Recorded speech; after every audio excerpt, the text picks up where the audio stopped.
आचार्य जी का एक अच्छा प्रसंग आचार्य जी की मैंने भावना बताते। ब्रह्मचारी अवस्था में हम लोग अपने पास थे, आज गुरु जी के पास थे, तो गुरु जी का एक बहुत अच्छा हम लोगों को उपदेश रहता था कि देखो ब्रह्मचारियों, शरीर को नहलाना धुलाना बुरा नहीं है, क्योंकि तुम लोग श्रावक हो। श्रावक का कर्तव्य है कि प्रतिदिन वह अपने आप के शरीर की, क्योंकि स्पष्ट कहा है कि जिसका स्वभाव मलझारी है, हमेशा मल नित नया झरता ही रहता है। नवद्वार वहे गिनकारी ऐसी के देह करे किम, यारी वाली बात है। तो इसके लिए आपकी अपेक्षा से, क्योंकि उनके लिए जिनके वस्त्रधारी हैं, जो मल का संबंध जिनके साथ हो सकता है, अशुद्धता हो सकती है, इसलिए उनको स्नान की जरूरत है। हम लोगों को तो कोई स्नान की जरूरत है ही नहीं, इसलिए हमारे मुनिराज कभी स्नान नहीं करते। स्नान व्रत होता है मूल गुणों में। जो वस्त्र पहनते हैं, अंबरों से सने हैं, उनको स्नान की जरूरत है। मुनिराजों को स्नान की जरूरत नहीं है, क्योंकि उन्होंने अंबर को नहीं, दिगंबरत को स्वीकार किया है। जैसा ही जिसका अंबर है उसका नाम दिगंबर है।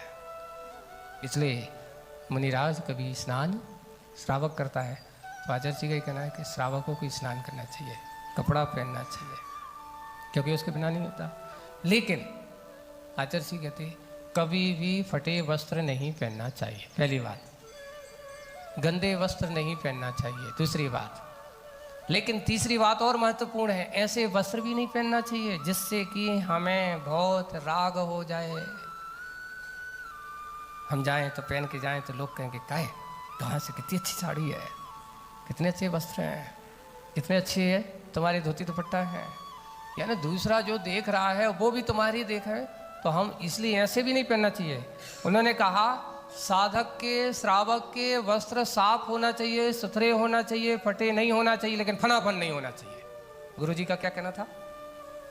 दिखावे के चक्कर में पड़ोगे तो तुम स्वयं नहीं देख पाए। बार बार क्या होता, अगर आप सोच लो, आप लोगों की महिलाओं की बात कर रहा हूँ मैं, तुम जिस दिन तुम्हें ऐसी अच्छी साड़ी, महंगी साड़ी पहन के जाते हो, उससे कहते हो नीचे बैठ जाओ, आप कहते कैसे बैठे, साड़ी खराब हो जाएगी, हमारी सलें पड़ जाएंगी। क्यों? भगवान के पास, गुरु के पास जाते हैं, इसलिए हमारे वस्त्र वो होना चाहिए जिससे हमारे विनय भाव में कोई कमी ना आए।